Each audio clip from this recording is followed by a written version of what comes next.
Im Vergleich mit anderen Ländern war schlussendlich Deutschland auch wie ein Heimat. Es hat alles mit Außenraum zu tun. Dafür muss man ein Gefühl für Räumlichkeit haben. Berlin-Neukölln. Für Landschaftsarchitektin Ludivine Gragi beginnt der Tag in ihrem Atelier mit Pflanzen.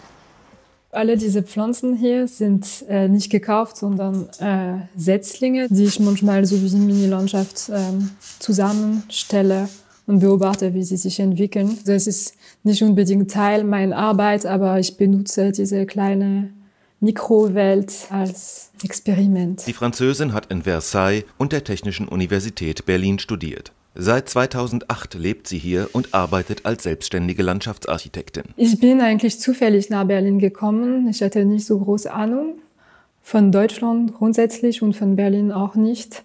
Aber es hat mir sofort sehr interessiert und gefallen, dass ich an dem Moment wusste, dass ich hier leben würde. Also das war sehr schnell klar, nach einem Monat.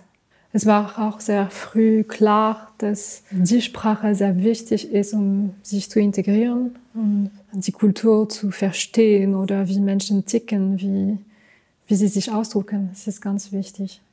Ich habe manche Art von Esskultur ein bisschen vermisst am Anfang, so Boulangerie oder Charcuterie oder sowas.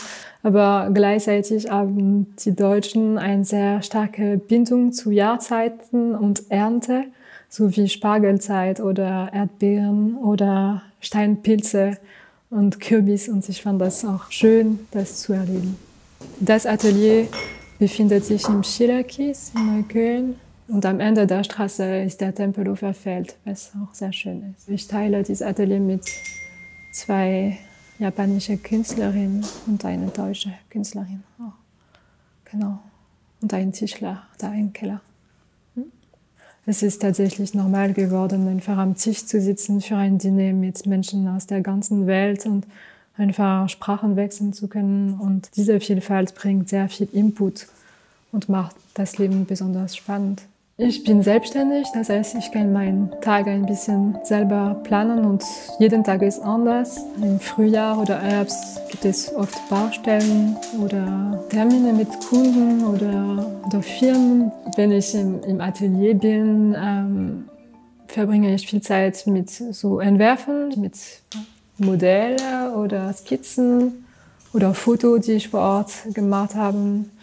Und versuche ich hier alles einfach nebeneinander zu haben und eine Idee daraus zu entwickeln. Und dann wird es so im Plan übertragen, gezeichnet, mehr in Detail und dann in der Realität umgesetzt. Als Landschaftsarchitektin betreut Ludivine häufig mehrere Projekte parallel. Hier arbeitet sie an einem Modell für einen Garten. Es ist ein einfaches Mittel, um Varianten zu testen und ein räumliches Gefühl zu haben für ein Ort. Und das ist ein kleines Arbeitsmodell, was man Kunde so zeigen kann. Und damit kann man das Konzept erklären. Also das wäre dann 1.200 € extra, was man im Budget... Ja, perfekt. Vielen Dank. Schönen Tag, tschüss. Also Aufträge bekommt man entweder mit Wettbewerb und wenn man viel Glück hat, gewinnt man etwas. Oder über Kontakte und jedes Projekt ist eigentlich eine Möglichkeit, etwas zu verwirklichen und man muss ganz viel Geduld haben und auch daran glauben, dass es wahrscheinlich gut wird. So. Es hat alles mit Außenraum zu tun. Dafür muss man ein Gefühl für Räumlichkeit haben, für Menschen, für Tiere, für Pflanzen, fähig sein, Sachen zu beobachten und neue Ideen projizieren zu können. Das, was mich auch fasziniert hat vor 10 Jahren, waren diese Lücken in der Stadt, die einfach leer standen. Und die sind langsam nicht mehr da. Diese Lücken wurden langsam bebaut. Das finde ich sehr schade. Und würde gerne mehr aktiv sein, für diese Räumlichkeit sich zu positionieren und alle öffentlichen Außenräume zu schützen, weil sie wichtig sind und weil sie auch Berlin besonders machen. Ludivine hat in Frankreich gearbeitet, in Japan, in der Schweiz und in Berlin.